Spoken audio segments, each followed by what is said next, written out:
cuando mi hijo David me arrebató las llaves de mi BMW nuevo y se las entregó a su suegro gritándome: «Tú eres demasiado viejo para este coche». Jamás imaginó que yo había instalado un rastreador GPS militar en el vehículo, apenas 3 días antes. Mientras veía partir mi automóvil de 85,000 euros con otro hombre al volante, sonreí por dentro sabiendo que acababa de cometer el error más grande de su vida. Antes de continuar, suscríbete y activa la campanita porque cada día publicamos nuevas historias. Deja tu like y cuéntanos en los comentarios desde qué ciudad y país nos ves.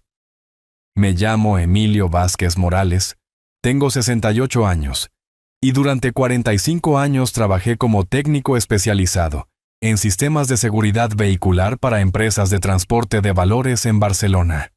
Esta experiencia me enseñó que en la vida como en mi trabajo, siempre hay que estar 3 pasos adelante de cualquier ladrón, incluso cuando ese ladrón resulta ser tu propio hijo. Todo comenzó el martes 22 de marzo de 2024, una fecha que jamás olvidaré. Después de ahorrar durante 18 meses cada euro de mi pensión y algunos trabajos extras que hacía los fines de semana, finalmente pude comprar el BMW Serie 3 color azul metalizado, que había estado observando en el concesionario Baviera Motors de la Avenida Diagonal durante tanto tiempo. Rafael Ortega Silva, mi mecánico de confianza desde hace 20 años, me había acompañado para revisar el vehículo antes de la compra. Don Emilio me dijo mientras inspeccionaba el motor: «Este coche está en perfectas condiciones con el mantenimiento adecuado. Le durará otros 15 años fácilmente». Pagué los 85,000 euros en efectivo, dinero que había guardado religiosamente en una cuenta de ahorro especial. La emoción de conducir mi primer automóvil de lujo a los 68 años era indescriptible. Durante toda mi vida había manejado coches usados siempre, priorizando las necesidades de mi familia por encima de mis propios deseos. Ahora finalmente jubilado y con mis obligaciones familiares cumplidas, decidí darme este gusto que tanto había merecido. Sin embargo, conociendo la naturaleza envidiosa de algunas personas cercanas a mí, especialmente mi hijo David, tomé una precaución que resultaría ser la decisión más inteligente de toda esta historia. El viernes 25 de marzo, 3 días después de comprar el BMW, visité discretamente a un antiguo colega de trabajo, Miguel Torres Rodríguez, quien ahora dirigía una empresa de seguridad privada. «Miguel», le dije, «necesito que instales el mejor sistema de rastreamiento que tengas en mi coche nuevo, algo que sea completamente invisible y que funcione con tecnología militar». Miguel sonrió conociendo mi historia laboral. «Emilio, tengo exactamente lo que necesitas. Es un dispositivo que usamos para proteger vehículos de alto valor, imposible de detectar, y con batería de 5 años. El dispositivo fue instalado en una ubicación tan secreta que ni el mecánico más experto podría encontrarlo sin saber exactamente dónde buscar. Además, contraté un seguro especial contra robo con la compañía Mapfre, pagando una prima adicional de 1.200 euros anuales. El agente Carlos Mendoza Herrera me explicó que el seguro cubría no solo el robo, sino también el uso no autorizado del vehículo por terceros.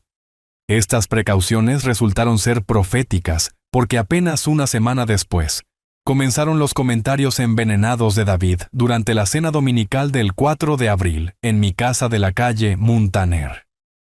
«Papá», dijo David mientras cortaba su bistec, «¿no crees que es un poco exagerado que un hombre de tu edad conduzca un coche tan potente?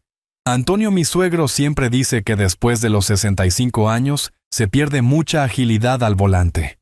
Su esposa Patricia se rió disimuladamente agregando: «Además, don Emilio, ese coche debe consumir muchísima gasolina. ¿No será más práctico algo más económico?». En ese momento debí haber reconocido las señales de advertencia, pero, como padre confiado, simplemente respondí: «He conducido durante 50 años sin un solo accidente grave. Creo que puedo manejar mi propio automóvil». David intercambió una mirada significativa con Patricia que en ese momento no supe interpretar correctamente. Durante las siguientes semanas las insinuaciones se volvieron más directas y descaradas. El domingo 28 de abril de 2024, mi mundo cambió para siempre, cuando David llegó a mi casa acompañado de Patricia y Antonio Jiménez Castillo. Su suegro con una actitud que jamás había visto en mis 42 años como padre. Eran las 3:30 de la tarde cuando escuché el timbre insistentemente.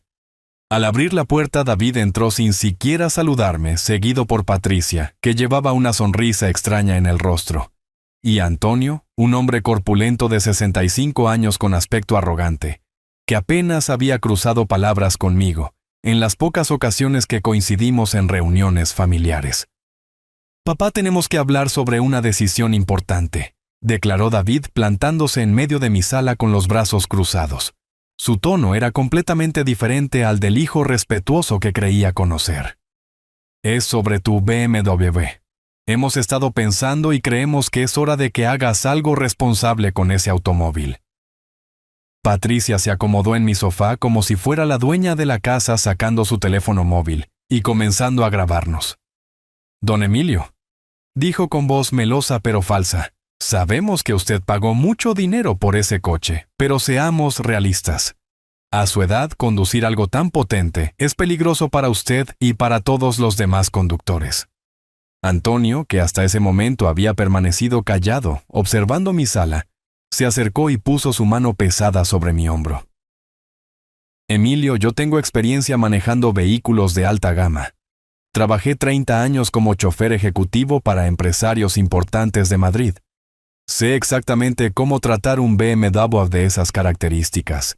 Tú, con todo respeto, apenas has manejado coches viejos toda tu vida». La sangre comenzó a hervirme, pero mantuve la calma esperando entender hacia dónde se dirigía esta conversación tan extraña. «¿Qué exactamente están sugiriendo?», pregunté mirando fijamente a David, quien evitaba mi mirada directa. «No estamos sugiriendo nada, papá.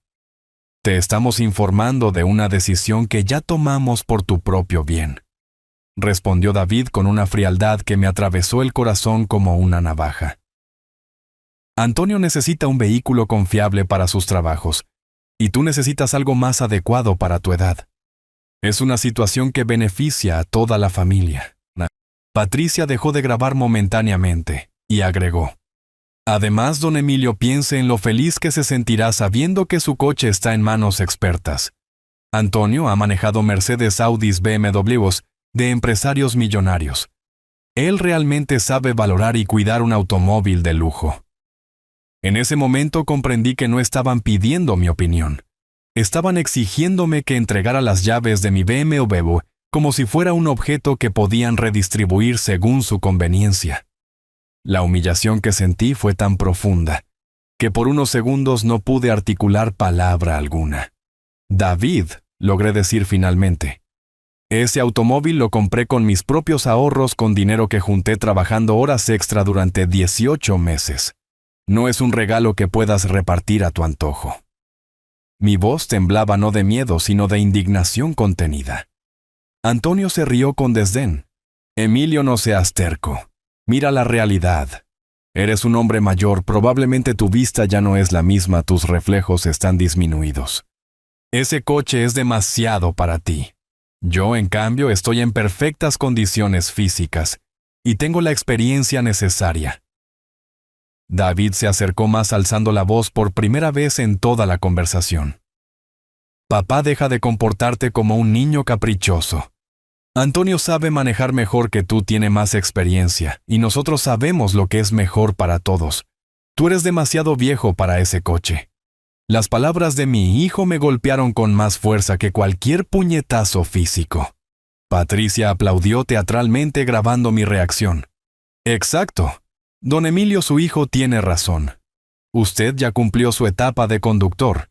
Ahora es momento de que alguien más competente use ese BMW como se merece». Antonio extendió su mano hacia mí con una sonrisa victoriosa. «Dame las llaves, Emilio. No hagamos esto más difícil de lo necesario. El coche estará en mejores manos. Te lo prometo».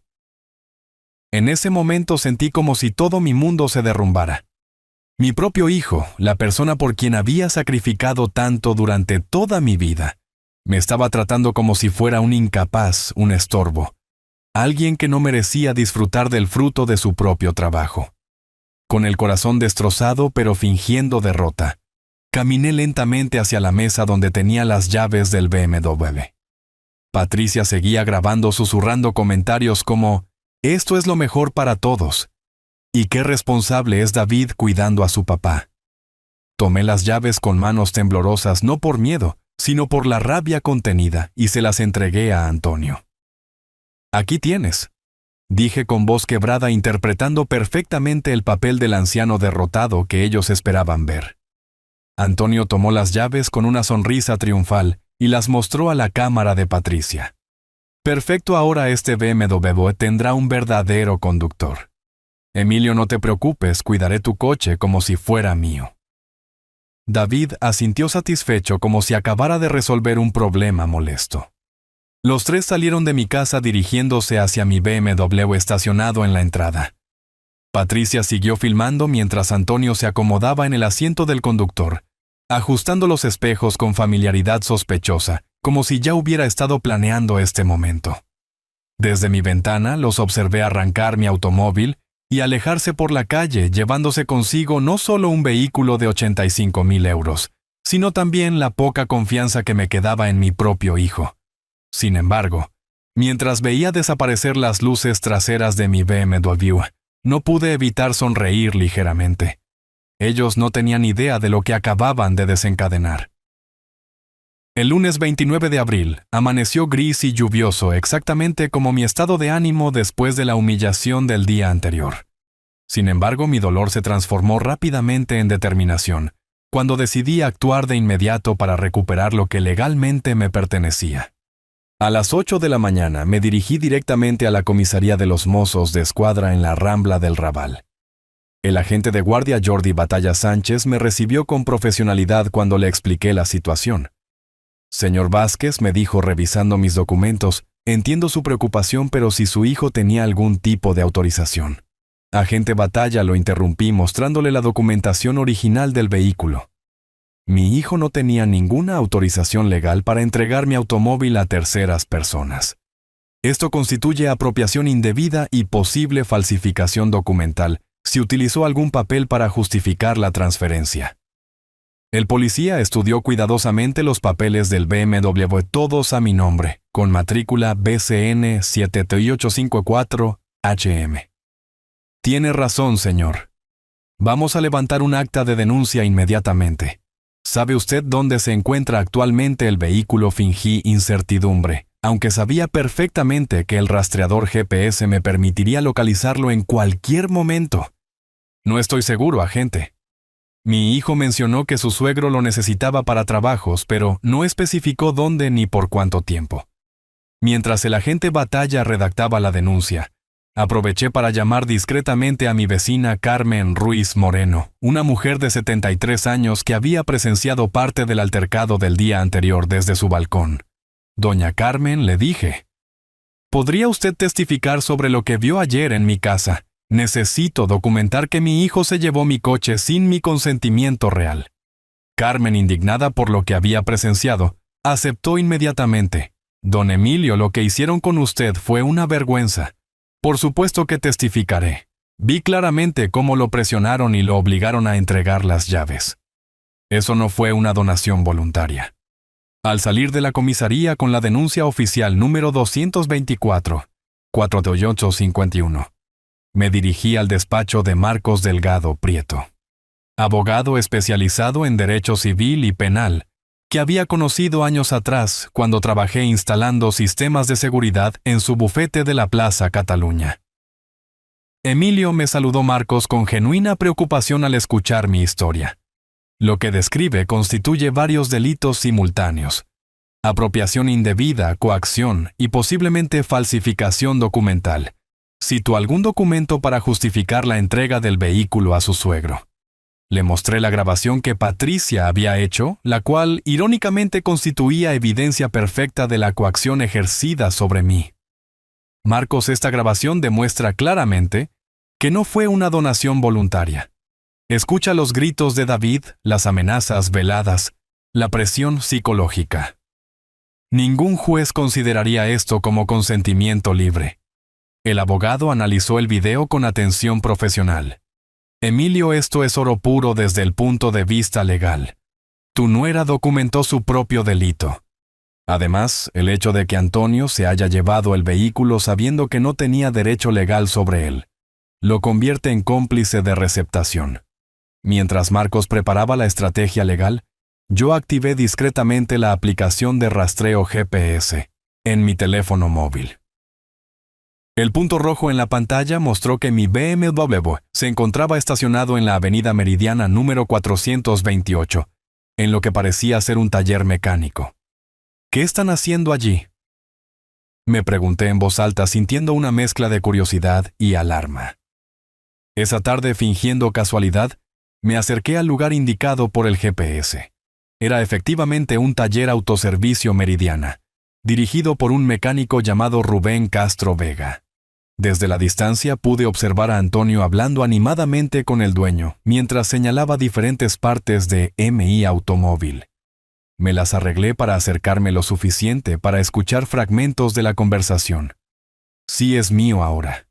El viejo ya no podía manejarlo. Necesito que le cambies las placas por unas temporales.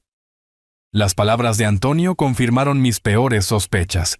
No solo se habían apropiado de mi vehículo, sino que estaban intentando ocultar su identidad. Inmediatamente llamé al agente Batalla para informarle de esta nueva evidencia. Agente, han localizado mi BMW y están intentando modificar su identificación en un taller de la avenida Meridiana. Esto agrava considerablemente la situación legal. El policía me pidió que no interviniera directamente y prometió investigar el establecimiento. Señor Vázquez, si están alterando la identificación del vehículo, esto se convierte en un caso mucho más serio. Podrían enfrentar cargos por receptación agravada y falsificación de documentos oficiales. Esa noche, David me llamó por teléfono con una actitud completamente diferente, como si nada hubiera pasado. «Papá, ¿cómo estás? Espero que hayas reflexionado sobre la decisión de ayer. Antonio está muy contento con el BMW. Dice que es exactamente lo que necesitaba para sus trabajos de chofer ejecutivo». David, respondí manteniendo un tono controlado. ¿Tienes idea de las implicaciones legales de lo que hiciste ayer? Ese automóvil sigue siendo legalmente mío. No tenías derecho a entregárselo a nadie sin mi consentimiento genuino. Mi hijo se rió con desdén. Papá, no exageres. Tú mismo entregaste las llaves. Todos lo vimos. Patricia lo grabó. No hay ningún problema legal aquí. Simplemente hiciste lo correcto finalmente. ¿Y si te dijera que te he interpuesto una denuncia formal por apropiación indebida?, le pregunté directamente. Hubo un silencio prolongado del otro lado de la línea antes de que David respondiera con voz temblorosa. ¿Qué? ¿Qué estás diciendo, papá? No puedes denunciar a tu propio hijo por ayudarte a tomar una decisión responsable. David, lo que hicieron ayer no fue ayudarme, fue robarme. ¿Que ahora Antonio está intentando cambiar las placas de mi automóvil en un taller clandestino? ¿Sabías eso también? El pánico en la voz de mis hijos se hizo evidente. Papá, espera. Podemos arreglar esto. No tiene por qué llegar a los tribunales. Somos familia. Podemos encontrar una solución. La única solución, David, es que devuelvan inmediatamente mi vehículo y se disculpen públicamente por la humillación que me hicieron pasar. De lo contrario, esto seguirá su curso legal natural. Colgué el teléfono sintiendo una extraña mezcla de tristeza y satisfacción. Por primera vez en 24 horas, era yo quien tenía el control de la situación. El martes 30 de abril me reuní temprano con Marcos Delgado Prieto en su despacho para desarrollar la estrategia legal que devolvería mi BMW y enseñaría una lección permanente a quienes habían osado humillarme. La reunión resultó ser mucho más productiva de lo que había imaginado. Emilio, comenzó Marcos extendiendo varios documentos sobre su escritorio de caoba. Después de analizar cuidadosamente tu caso, puedo confirmar que tienes fundamentos legales sólidos para múltiples acciones judiciales simultáneas. No estamos hablando solo de recuperar tu vehículo, sino de establecer precedentes que protejan tu dignidad y patrimonio. El abogado me explicó detalladamente cada aspecto legal.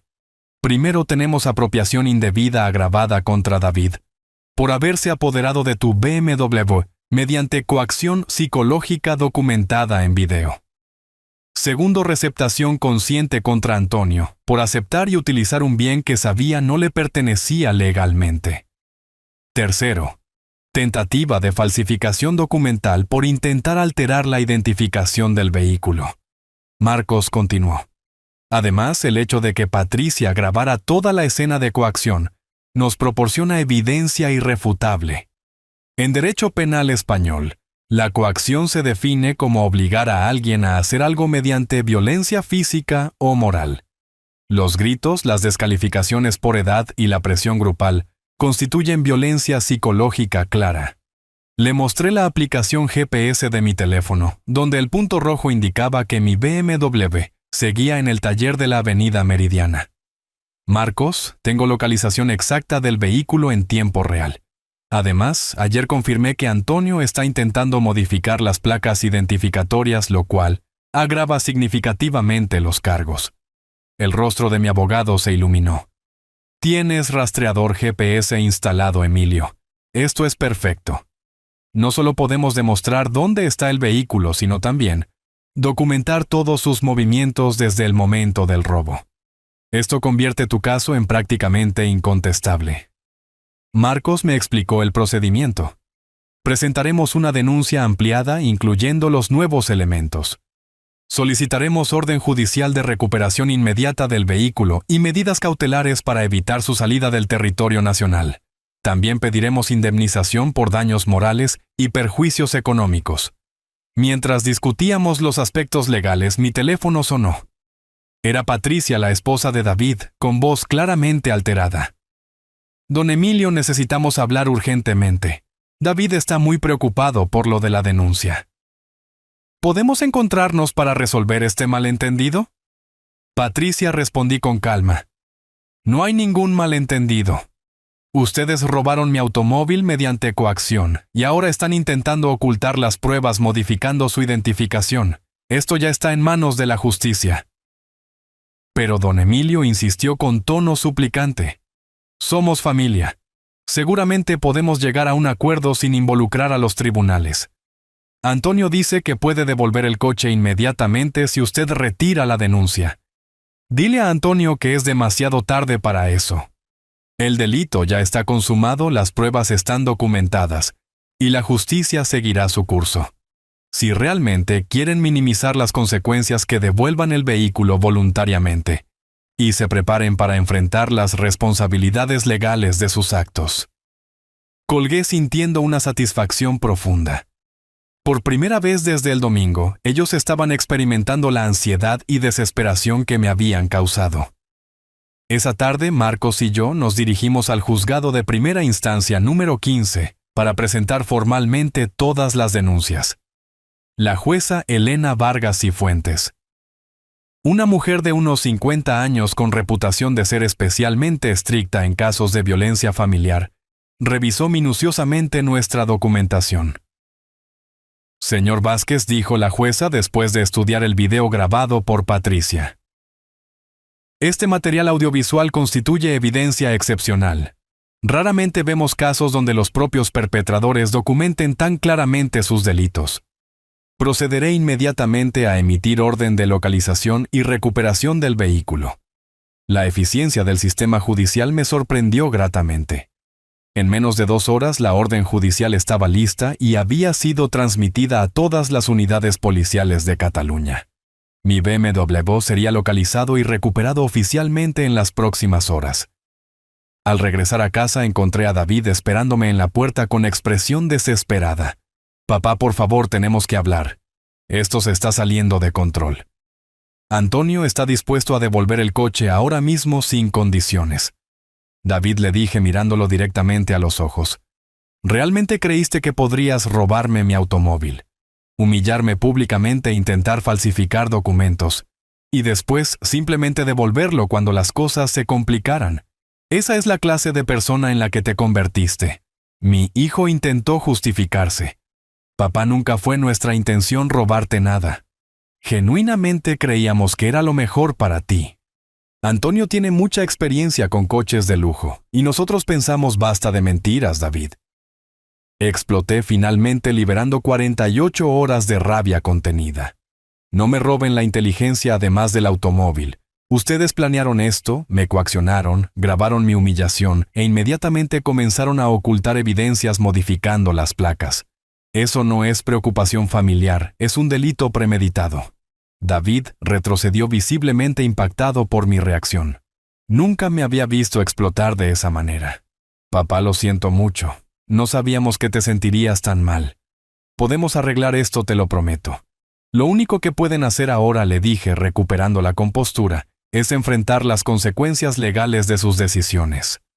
Mañana la policía recuperará mi BMW oficialmente. Después de eso, ustedes tendrán que explicarle a un juez por qué creyeron tener derecho a robar el patrimonio de un anciano mediante amenazas o psicológicas.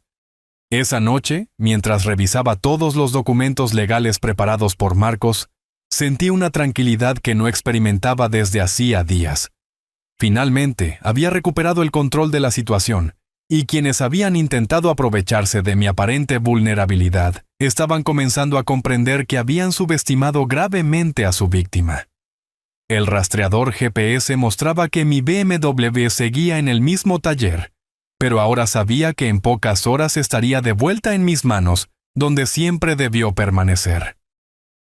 El miércoles 1 de mayo amaneció con una ironía perfecta. Mientras España celebraba el Día del Trabajador, yo me preparaba para recuperar el fruto de mi trabajo robado por mi propio hijo. Lo que no esperaba era descubrir hasta qué punto Patricia y Antonio habían convertido mi humillación en un espectáculo público. A las 9 de la mañana, mientras desayunaba tranquilamente, revisando los procedimientos legales que Marcos había preparado, recibí una llamada de mi vecina Carmen Ruiz Moreno. Don Emilio me dijo con voz indignada: «Tiene que ver lo que esa sinvergüenza de Patricia ha publicado en Facebook. Ha convertido el robo de su coche en una celebración». Inmediatamente abrí la aplicación en mi teléfono y busqué el de Patricia. Lo que encontré superó mis peores expectativas. Había publicado múltiples fotografías de Antonio posando orgullosamente junto a mi BMW, con comentarios que me hicieron hervir la sangre. La primera foto mostraba a Antonio con las llaves en la mano, sonriendo frente al capó del automóvil. El comentario decía: «Finalmente, Antonio tiene el coche que se merece después de años manejando para empresarios importantes. Ahora puede disfrutar de un BMW propio. Algunas personas no saben valorar lo que tienen, hasta que alguien más inteligente se hace cargo». La segunda imagen era aún más provocativa. Antonio sentado en el asiento del conductor ajustando el espejo retrovisor con el comentario: «Mi suegro sabe realmente cómo manejar un coche de lujo. No como ciertas personas mayores que solo lo usan para ir al supermercado, este BMW finalmente tiene un conductor de verdad». Pero la fotografía que más me enfureció mostraba a Antonio y Patricia brindando con champán dentro de mi automóvil. El comentario era descaradamente ofensivo, celebrando que este hermoso BMW ya no está desperdiciado en manos de alguien que no sabía apreciarlo. Antonio lo va a usar para trabajos importantes, no para paseos de jubilado. BMW Upgrade, de vida mejor en manos profesionales. Inmediatamente capturé pantallas de todas las publicaciones y las envié a Marcos por WhatsApp. Su respuesta fue inmediata: «Emilio, esto es evidencia legal invaluable. Están documentando públicamente el delito de receptación y además están cometiendo injurias graves contra tu persona. Esto fortalece enormemente nuestro caso». Las reacciones en las redes sociales también fueron reveladoras. Varios conocidos de la familia habían comentado las fotos con mensajes de felicitación a Antonio, claramente sin conocer la verdadera historia. «Qué suerte, Antonio», escribió una tal María Fernández. «Te mereces ese BMW después de tanto trabajo duro». Sin embargo, lo que más me llamó la atención fueron los comentarios de algunas personas que parecían conocer parcialmente la situación. Una mujer llamada Rosa Medina había escrito: «Patricia, ¿no era ese el coche del papá de David? ¿Cómo terminó Antonio con él?». Patricia había respondido evasivamente: «Rosa era un coche que estaba siendo desperdiciado. Ahora está en mejores manos. Eso es lo importante». Decidí investigar más profundamente el perfil de Antonio en redes sociales. Lo que descubrí me proporcionó información valiosa sobre su historial como conductor. En su perfil de LinkedIn, se presentaba como chofer ejecutivo profesional con 30 años de experiencia en transporte de alta gama.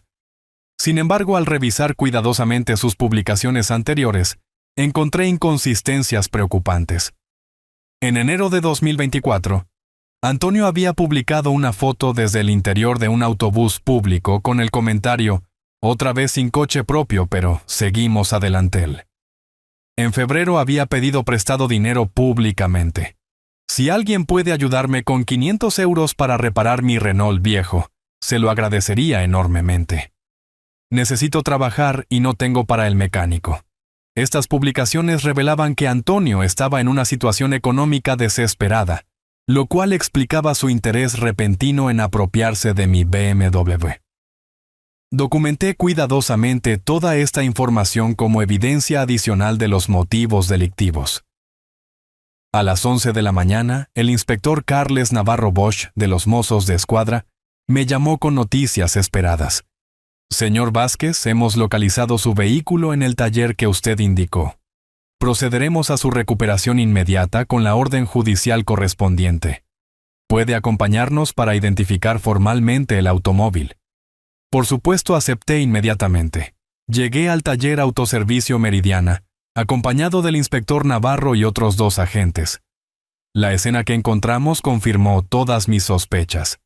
Mi BMW estaba elevado en un puente hidráulico, mientras Rubén Castro Vega, el dueño del taller, intentaba instalar placas de matrícula falsas. «Alto Mossos de Escuadra», gritó el inspector mostrando la orden judicial. «Este vehículo ha sido reportado como robado. Detengan inmediatamente cualquier trabajo sobre él». Antonio, que estaba supervisando la instalación de las placas falsas, palideció visiblemente al ver llegar a la policía. «Yo no sabía que había ningún problema legal», tartamudeó intentando escapar por la puerta trasera del taller. «¡Quieto ahí!», le ordenó uno de los agentes.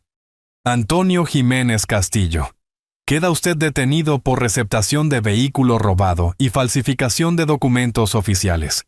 Tiene derecho a permanecer en silencio y a solicitar la presencia de un abogado». El mecánico Rubén también fue detenido como cómplice, al encontrarse en su poder las placas originales de mi BMW, junto con documentación falsificada, que pretendía justificar el cambio de identidad del vehículo. Mientras los agentes esposaban a Antonio, este me miró con una mezcla de súplica y desesperación. «Emilio, por favor, dígale a la policía que esto es un malentendido familiar. David me aseguró que usted había donado el coche voluntariamente». Antonio le respondí con calma glacial. «Las redes sociales están llenas de fotografías suyas, celebrando el robo de mi automóvil. Difícilmente puede llamarse malentendido a algo que usted festejó públicamente como un triunfo personal». El inspector Navarro me entregó las llaves originales de mi BMW. «Señor Vázquez, su vehículo queda oficialmente recuperado. Deberá presentarse mañana en comisaría para completar los trámites de devolución y ampliar su denuncia con los nuevos elementos encontrados». Cuando finalmente pude sentarme nuevamente al volante de mi automóvil, experimenté una sensación de justicia y satisfacción que no había sentido en días. El motor arrancó perfectamente, y todos los sistemas funcionaban normalmente a pesar del intento de manipulación. Sin embargo, al revisar el interior del vehículo, descubrí que habían dejado basura, manchado los asientos de cuero y rayado levemente el tablero. Estos daños adicionales constituirían evidencia perfecta para reclamar indemnización por deterioro del bien recuperado. Esa tarde las redes sociales de Patricia cambiaron drásticamente. Todas las fotografías celebrando el robo habían sido borradas, pero yo ya tenía copias de seguridad de todo. Su nuevo estado de Facebook decía simplemente: «A veces las cosas no salen como uno espera. Era demasiado tarde para arrepentimientos». La justicia había comenzado su trabajo. El jueves 2 de mayo se convirtió en el día en que la realidad legal golpeó brutalmente a quienes habían subestimado las consecuencias de sus actos. Mientras conducía mi BMW recuperado hacia la comisaría para completar los trámites, recibí una llamada desesperada de David, que reveló hasta qué punto el pánico se había apoderado de toda su familia. «Papá, detuvieron a Antonio anoche», gritó mi hijo con voz quebrada.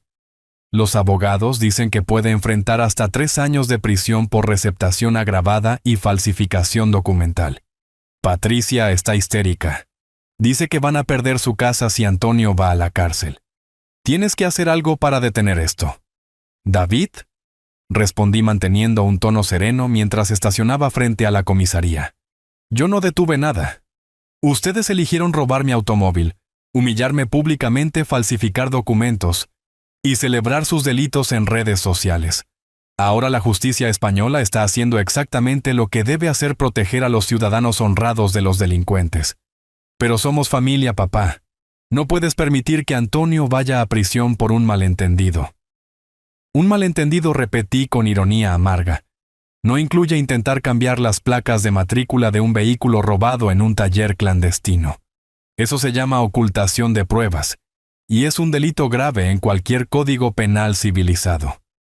Dentro de la comisaría, el inspector Navarro me recibió con documentación adicional que había surgido durante la investigación nocturna. «Señor Vázquez, tenemos novedades importantes. Al revisar el historial de Antonio Jiménez, descubrimos que tiene antecedentes por estafa menor en 2019. Además, el mecánico Rubén Castro confesó que Antonio le había prometido 5,000 euros por cambiar la identidad del BMW. Esta información confirmó que el robo de mi automóvil no había sido una decisión impulsiva, sino un plan calculado para obtener beneficio económico». «Inspector», pregunté, ¿esto significa que Antonio tenía intención de vender mi vehículo? Exactamente. Castro declaró que Antonio le había mostrado supuestos compradores interesados en adquirir un BMW sin papeles por 50,000 euros. Su plan era venderlo en el mercado negro y embolsarse la diferencia. La magnitud de la traición me impactó profundamente. No solo habían robado mi automóvil para uso personal, sino que tenían intención de venderlo ilegalmente y repartirse las ganancias. Mi propio hijo había participado en una conspiración criminal que me habría despojado permanentemente de 85,000 euros de mis ahorros. El inspector continuó. También hemos analizado los mensajes de WhatsApp entre David y Antonio desde la semana anterior al robo. Hay evidencia clara de premeditación. Antonio escribió textualmente: «El viejo no se dará cuenta hasta que sea demasiado tarde. Para cuando reaccione el coche, ya tendrá nueva identidad». Esos mensajes demolían completamente cualquier pretensión de inocencia o buenas intenciones. David había participado activamente en planificar el despojo de mi patrimonio, convirtiéndose en el arquitecto principal de mi humillación. Mientras firmaba los documentos de recuperación oficial del vehículo, mi teléfono vibró con múltiples mensajes de Patricia. «Don Emilio, por favor, necesitamos hablar urgentemente. Antonio está en una celda. David no puede dormir de la culpa y yo estoy embarazada de 3 meses. No podemos permitir que esto destruya a nuestra familia». La mención del embarazo era claramente un intento desesperado de manipulación emocional. Respondí secamente: «Patricia, debieron considerar las consecuencias familiares antes de planificar robar los ahorros de un anciano para vender su automóvil en el mercado negro. Su embarazo no justifica ni excusa los delitos cometidos». A las 2 de la tarde, Marcos Delgado Prieto me citó en su despacho para discutir los desarrollos legales recientes. Su análisis de la situación era devastador para mis atacantes. «Emilio, con la nueva evidencia de premeditación y intención de venta ilegal, estamos ante un caso de asociación delictiva. David, Antonio y posiblemente Patricia pueden enfrentar cargos mucho más severos. ¿Qué significa esto en términos prácticos?», pregunté. «David podría recibir entre 2 y 4 años de prisión por apropiación indebida agravada y participación en organización criminal. Antonio enfrenta hasta 5 años por receptación, falsificación documental y tentativa de estafa. Patricia podría ser procesada como cómplice si se demuestra que conocía el plan de venta ilegal». Marcos extendió sobre su escritorio copias de todos los mensajes interceptados por la policía. Mira esto, Emilio. David escribió: Mi padre nunca sospechará nada. Siempre ha sido demasiado confiado con la familia. Y Antonio respondió: Perfecto. En una semana tendremos 50.000 euros limpios, y él ni siquiera sabrá cómo recuperar el coche. La frialdad calculadora de esas palabras me produjo una mezcla de dolor y furia que jamás había experimentado. Mi propio hijo no solo había participado en robarme, sino que había usado mi confianza paternal como herramienta para facilitar el delito. Hay más, continuó Marcos.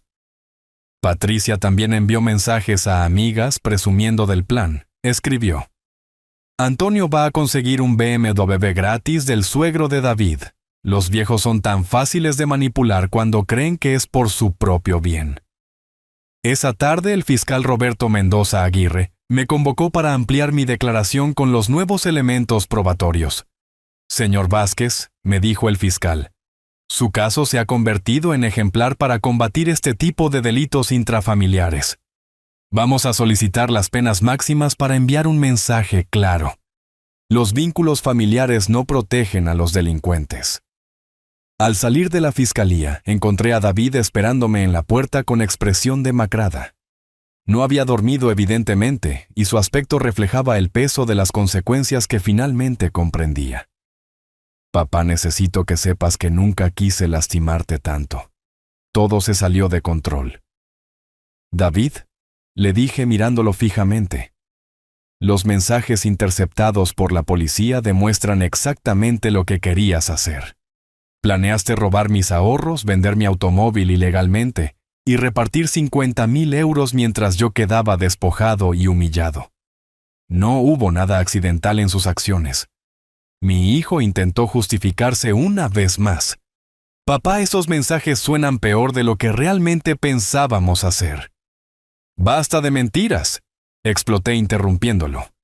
La policía tiene evidencia completa de su conspiración criminal. Mañana comenzará el proceso judicial formal, y ustedes tendrán que explicarle a un juez por qué creían tener derecho a estafar a un anciano indefenso. Esa noche, mientras revisaba todos los documentos legales, en la tranquilidad de mi hogar, comprendí que había recuperado mucho más que mi automóvil. Había recuperado mi dignidad, demostrado que la experiencia y la inteligencia superan a la juventud arrogante y establecido, que las traiciones familiares tienen consecuencias reales e irreversibles. El sistema de justicia español había funcionado perfectamente protegiendo mis derechos y castigando a quienes intentaron aprovecharse de mi aparente vulnerabilidad. El viernes 3 de mayo marcó el comienzo del desmoronamiento total de quienes habían conspirado contra mí. Mientras inspeccionaba meticulosamente los daños que habían causado a mi BMW durante los días de posesión ilegal, descubrí evidencias adicionales que convertirían su situación legal de grave a catastrófica. El asiento de cuero del conductor tenía una quemadura de cigarrillo del tamaño de una moneda de 2 euros. El cenicero, que nunca había sido utilizado, estaba repleto de colillas apestosas. En la guantera encontré recibos de gasolineras que mostraban que habían recorrido más de 1.200 kilómetros en apenas 4 días, incluyendo viajes a Valencia y Zaragoza que Antonio nunca mencionó. Pero el hallazgo más revelador estaba en el sistema de navegación GPS del vehículo. Al revisar el historial de destinos, descubrí que habían visitado 3 concesionarios de automóviles, usados diferentes, confirmando definitivamente su intención de vender mi BMW en el mercado clandestino. Inmediatamente fotografié cada daño y documenté toda la evidencia adicional antes de llamar a Marcos. Tengo pruebas físicas de que usaron mi automóvil para prospecciones de venta ilegal, le informé. El GPS muestra visitas a concesionarios en Valencia y Zaragoza, además de daños intencionados al interior. Emilio, esto es perfecto, respondió mi abogado con satisfacción. Ahora podemos agregar cargos por daños dolosos y tentativa de estafa a gran escala. Sus penas van a incrementarse significativamente. A las 10 de la mañana, el perito judicial Andrés Soria Maldonado llegó a mi domicilio para evaluar oficialmente los deterioros del vehículo. Su informe técnico fue demoledor para los acusados. Señor Vázquez, los daños superan los 4.500 euros. La quemadura del asiento requiere reemplazo completo de la tapicería y el olor a tabaco ha penetrado los sistemas de ventilación. Mientras el perito completaba su evaluación, recibí una visita inesperada que cambiaría dramáticamente el rumbo de toda la investigación. Era Mercedes Vidal Castro, una mujer de unos 40 años, que se presentó como empleada del concesionario Automóviles Levante de Valencia. «Señor Vázquez», me dijo mostrando su identificación profesional. «He venido desde Valencia porque creemos que su BMW estuvo involucrado en una tentativa de estafa en nuestro establecimiento. ¿Podría confirmar si un hombre llamado Antonio Jiménez visitó nuestras instalaciones el pasado martes?» Le mostré fotografías de Antonio que había obtenido de las redes sociales. «Sí, definitivamente es él», confirmó Mercedes. Se presentó como propietario del BMW, afirmando que necesitaba venderlo urgentemente por problemas económicos familiares. Ofrecía el vehículo por 55.000 euros, significativamente por debajo del valor de mercado. «¿Qué documentación presentó?», pregunté intrigado. «Ahí está el problema. Los papeles de propiedad que mostró eran claramente falsificados. Nuestro experto en documentación, Julián Morales, detectó inmediatamente las irregularidades. Por eso decidimos no proceder con la transacción y reportar el caso a las autoridades. Mercedes me entregó copias de toda la documentación falsificada que Antonio había intentado usar. Señor Vázquez, estos documentos muestran su nombre como vendedor voluntario con una firma que obviamente no coincide con la de sus documentos oficiales. Antonio había preparado una estafa muy elaborada. Esta revelación confirmaba que la conspiración era mucho más sofisticada de lo que inicialmente habíamos imaginado. No solo habían robado mi automóvil, sino que habían falsificado documentos de venta con mi identidad, para legitimizar la transacción fraudulenta. Inmediatamente contacté al inspector Navarro para informarle de estos desarrollos. «Inspector, tengo evidencia de que Antonio intentó vender mi BMW en Valencia, usando documentación falsificada con mi nombre. Esto constituye suplantación de identidad, además de todos los otros cargos». «Excelente trabajo, señor Vázquez. Enviaremos un equipo a Valencia para recopilar toda la evidencia adicional. Esto convierte el caso en fraude a gran escala con agravantes de suplantación de identidad». A las 2 de la tarde, Patricia apareció en mi puerta con aspecto desesperado, claramente sin haber dormido durante días. Sus ojos estaban hinchados de llorar, y su ropa mostraba signos de descuido personal. «Don Emilio, por favor, necesito suplicarle que tenga piedad de nosotros. Antonio está en la cárcel. David no puede trabajar porque su empresa se enteró de la detención y yo estoy embarazada sin ingresos». Patricia respondí observando su estado lamentable. «¿Dónde estaba esa preocupación por las consecuencias cuando grabaste mi humillación para burlarte en redes sociales?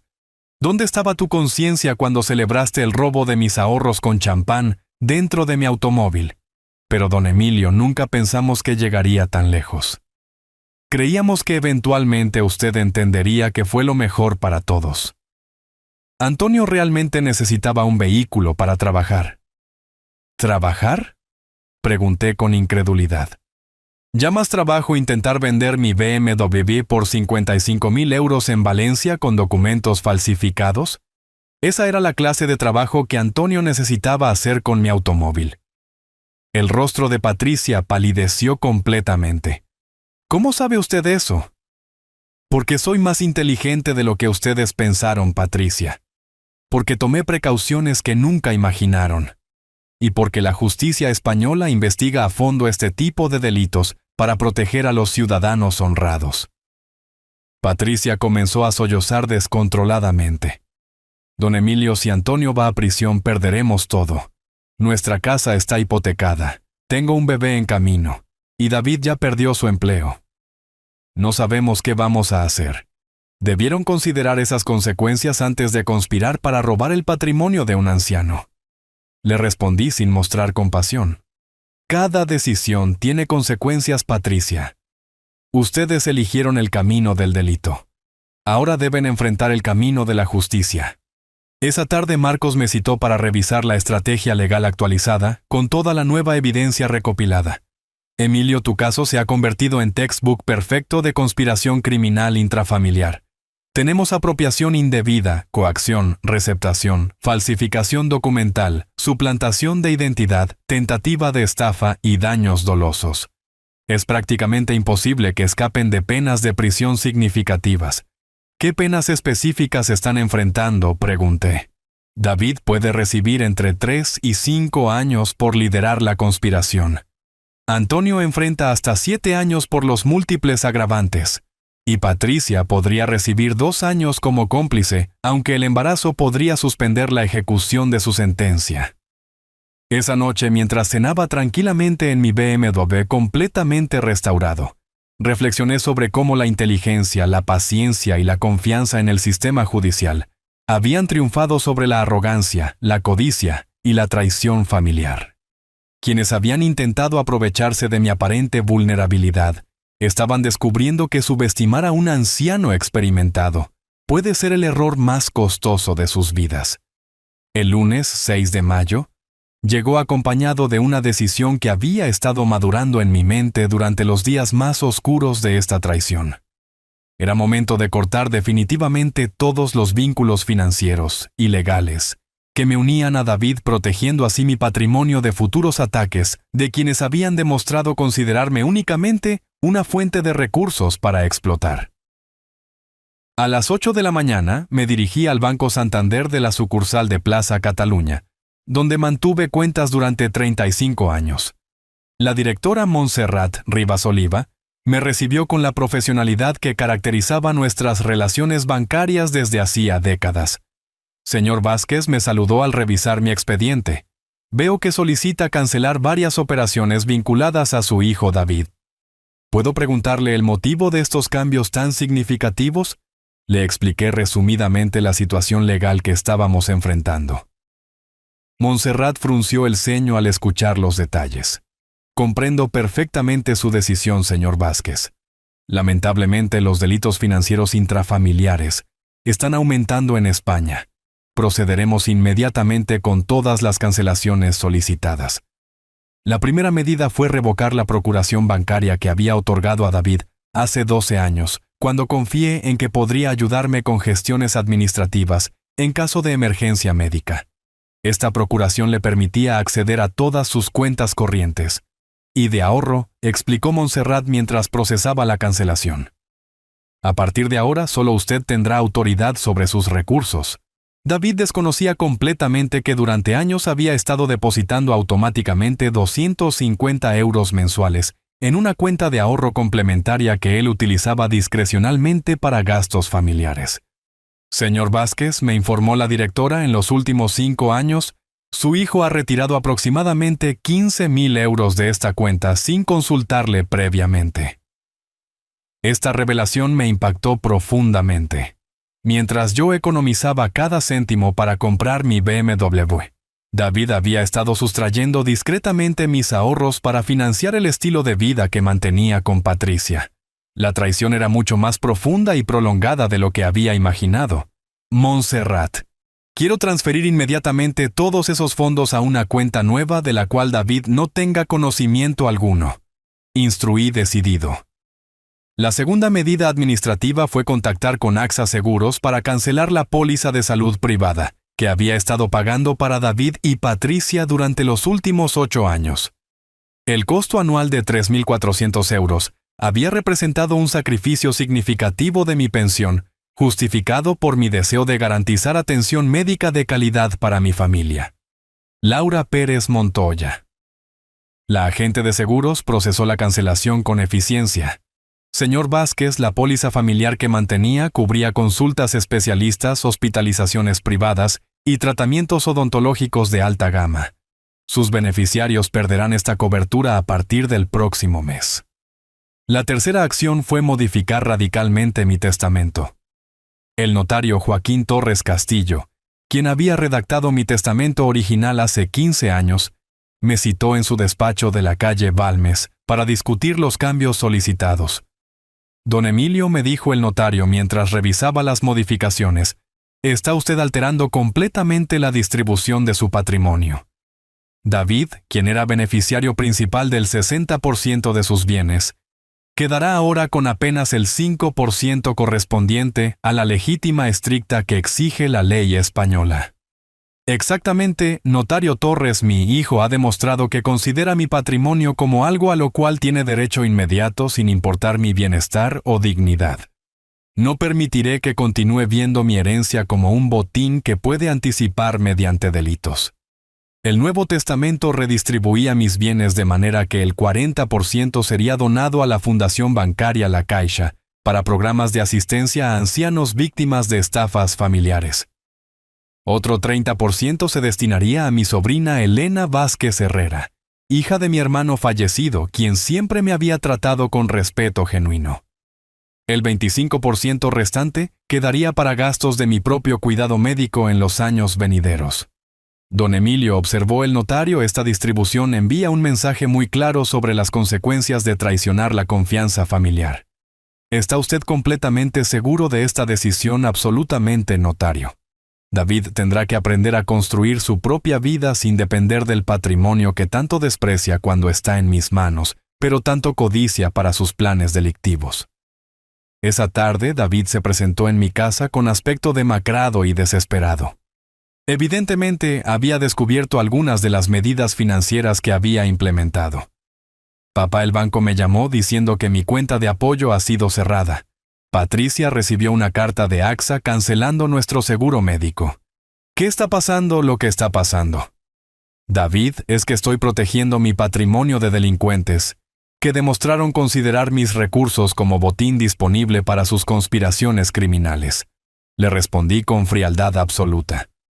Papá, somos familia, no puedes castigarnos financieramente por un malentendido que ya se está resolviendo legalmente. Un malentendido, repetí con desdén. No incluye conspirar durante semanas para robar mi automóvil, falsificar documentos con mi nombre e intentar vender mi patrimonio por 55,000 euros en Valencia. Eso se llama organización criminal y tiene consecuencias permanentes. David intentó apelar a mis sentimientos paternales. Papá, Patricia está embarazada. Perdí mi trabajo por culpa de esta situación legal y ahora nos quitas todo el apoyo financiero. ¿Cómo vamos a sobrevivir? De la misma manera que millones de familias españolas sobreviven trabajando honradamente, pagando sus propios gastos y construyendo su futuro sin robar a sus padres ancianos, le respondí implacablemente. Pero papá, siempre fuiste generoso con nosotros. ¿Por qué cambiar ahora por algo que puede resolverse con tiempo y comprensión? Cambié, David, porque descubrí que durante 5 años estuviste sustrayendo discretamente 15,000 euros de mis cuentas de ahorro. Cambié porque conspiraste para despojarme de 85,000 euros adicionales. Y cambié porque celebraste mi humillación como si fuera un triunfo personal. El rostro de mi hijo se desplomó al comprender que había descubierto todas sus manipulaciones financieras. Papá, ese dinero yo pensé que era una ayuda que me dabas voluntariamente. Voluntariamente, ¿cómo voluntariamente me robaste el BMW, David? Tu concepto de voluntario parece significar tomo lo que quiero sin preguntar. Esa etapa de tu vida ha terminado definitivamente. Esa noche, mientras organizaba todos los documentos legales y financieros que garantizarían mi independencia económica total, experimenté una sensación de liberación que no había sentido en años. Por primera vez desde que David se convirtió en adulto, mis recursos estaban completamente protegidos de manipulaciones y conspiraciones familiares. El precio emocional era alto, pero la dignidad recuperada y la seguridad financiera justificaban completamente cada decisión tomada. El miércoles 8 de mayo, comenzó con una noticia que transformaría definitivamente el panorama legal de toda esta conspiración.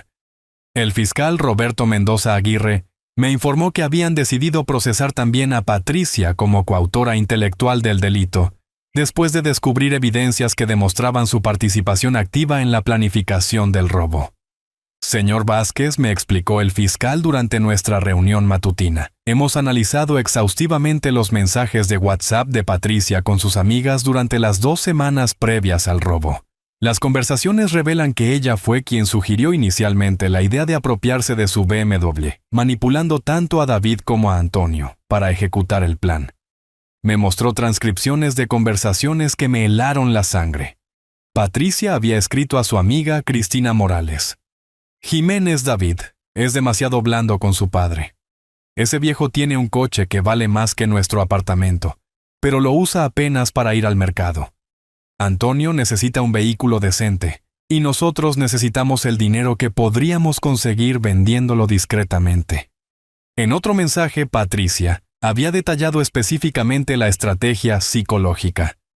Vamos a usar la edad del suegro como excusa. Le diremos que es peligroso que conduzca algo tan potente que Antonio tiene más experiencia.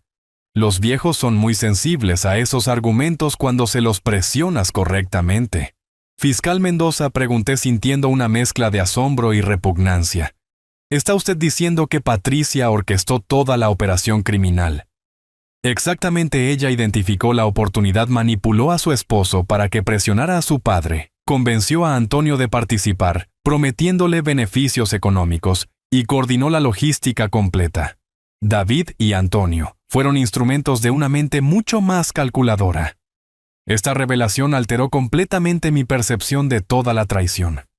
Durante años, había considerado a Patricia simplemente como una nuera ambiciosa, sin imaginar que poseía la frialdad necesaria para diseñar meticulosamente el despojo del patrimonio de su suegro anciano.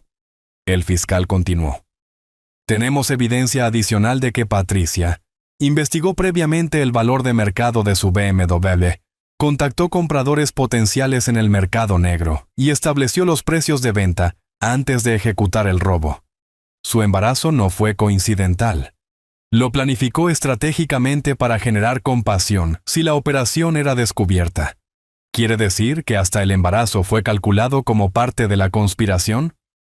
Los registros médicos confirman que suspendió anticonceptivos exactamente 2 meses antes del robo, coincidiendo con sus primeros mensajes sobre apropiarse de su automóvil. Patricia convirtió su futura maternidad en un escudo legal preventivo. A las 11 de la mañana recibí una llamada histérica de David, informándome que la policía había arrestado también a Patricia. Papá entraron a nuestra casa con orden judicial y se llevaron a Patricia esposada. Los vecinos vieron todo, fue humillante. Ella está embarazada, no pueden tratarla como una criminal común. David, le respondí con calma glacial: Patricia no es una criminal común, es la cerebro de una organización criminal que conspiró durante meses para robar los ahorros de toda mi vida. Su embarazo no la exime de responder por sus delitos. Pero papá, ella solo quería lo mejor para nuestra familia. Todo lo que hizo fue pensando en nuestro futuro y en el bebé que viene en camino. Lo mejor para su familia era convertir a tu padre en víctima de estafa. Su futuro dependía de despojarme de 85,000 euros que ahorré trabajando durante 45 años. David, escucha lo que estás diciendo y reflexiona sobre la clase de personas en las que se convirtieron. Esa tarde, Marcos me citó urgentemente para discutir las implicaciones de estos nuevos desarrollos. Emilio, el caso se ha vuelto mediático. 3 periódicos han solicitado entrevistas sobre lo que están llamando el caso del B. Merubafi, robado por la nuera criminal. Tu historia se está convirtiendo en símbolo de la lucha contra los abusos intrafamiliares hacia ancianos. ¿Mediático en qué sentido?, pregunté con cierta preocupación.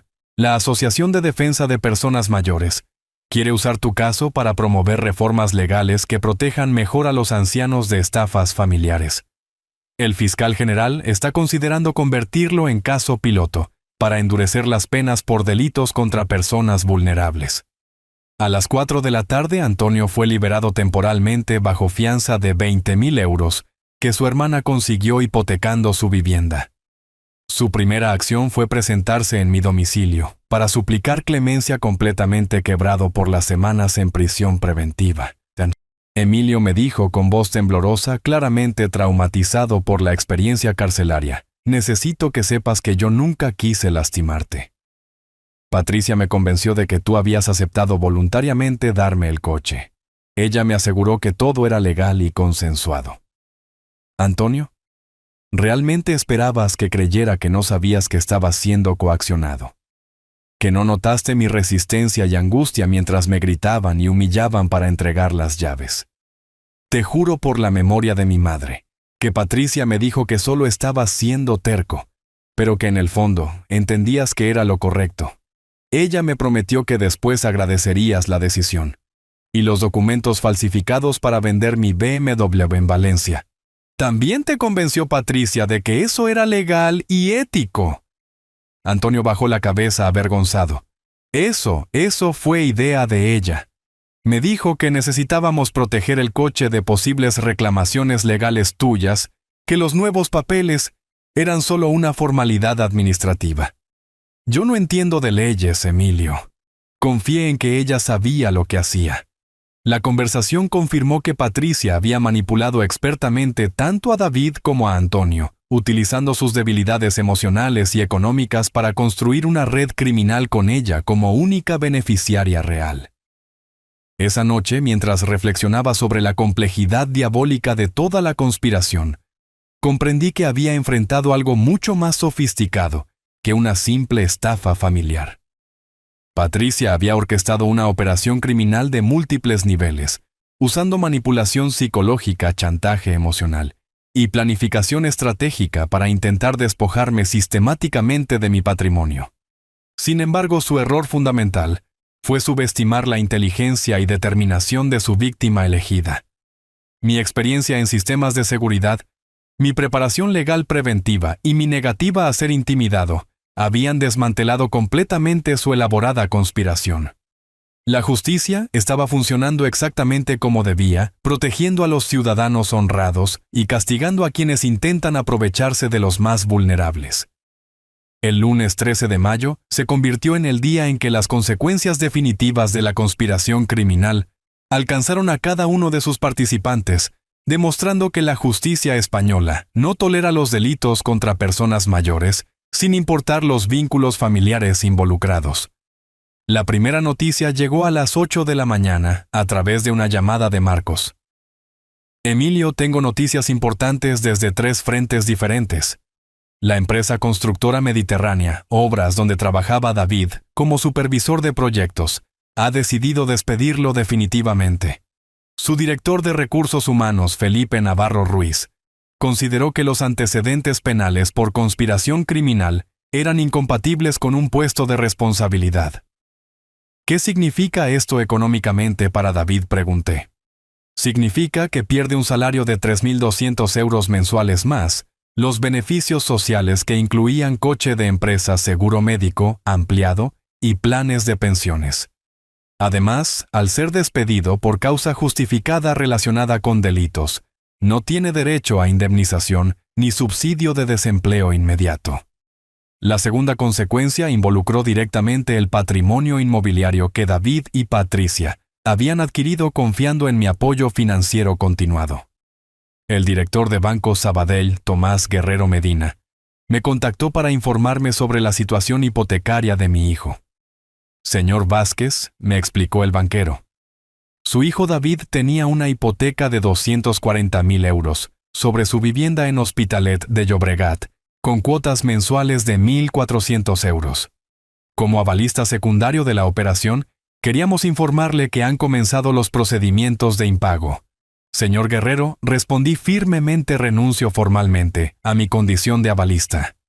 Presentaré ante notario la documentación que demuestra que David utilizó información privilegiada sobre mi patrimonio para obtener esa hipoteca, información que ahora sabemos utilizó para planificar delitos contra mis bienes. El procedimiento legal para renunciar al aval resultó ser más sencillo de lo esperado, dado que los tribunales ya habían establecido el patrón de comportamiento criminal de David hacia mis recursos económicos. En menos de una semana, el banco iniciaría ejecución hipotecaria contra la propiedad, sin posibilidad de reclamación contra mi patrimonio. La tercera consecuencia afectó directamente a Antonio, quien enfrentó un colapso económico total. Su hermana, Rosa Jiménez Vega, me llamó llorando para explicarme la situación desesperada en que se encontraba toda su familia extendida. Don Emilio, me suplicó, Rosa Antonio ha perdido todos sus trabajos como chofer, porque su antecedente penal aparece en las verificaciones de seguridad que exigen las empresas. Ninguna compañía de transporte ejecutivo contrata conductores con historial criminal. Mi hermano está completamente arruinado. Señora Rosa, le respondí con cortesía pero sin compasión. Su hermano no perdió empleos por mala suerte. Los perdió porque eligió participar en una conspiración criminal para robar el automóvil de un anciano y venderlo ilegalmente. Las empresas de transporte tienen derecho a protegerse de empleados que demuestran comportamientos delictivos. Pero don Emilio Antonio tiene 3 hijos pequeños y una esposa enferma. La hipoteca de mi casa está en riesgo porque la usé como garantía para su confianza. Si él no puede trabajar, perderemos todo. Su hermano debió considerar esas responsabilidades familiares antes de conspirar para estafar a un pensionado. Las decisiones tienen consecuencias, señora Rosa, y la sociedad no debe subsidiar las malas elecciones de quienes eligen delinquir. Pero la consecuencia más dramática llegó el jueves 16 de mayo, cuando Patricia fue hospitalizada de emergencia por una crisis hipertensiva relacionada con el estrés del proceso judicial. Su médico, el doctor Ignacio Ramírez Vega del Hospital Sant Pau, me contactó como familiar más cercano disponible. Señor Vázquez, me informó el doctor, la señora Patricia presenta complicaciones serias en su embarazo debido al estrés extremo. Su presión arterial está peligrosamente elevada y existe riesgo de parto prematuro. Necesita reposo absoluto y tranquilidad emocional. Doctor Ramírez, respondí. Lamento la situación.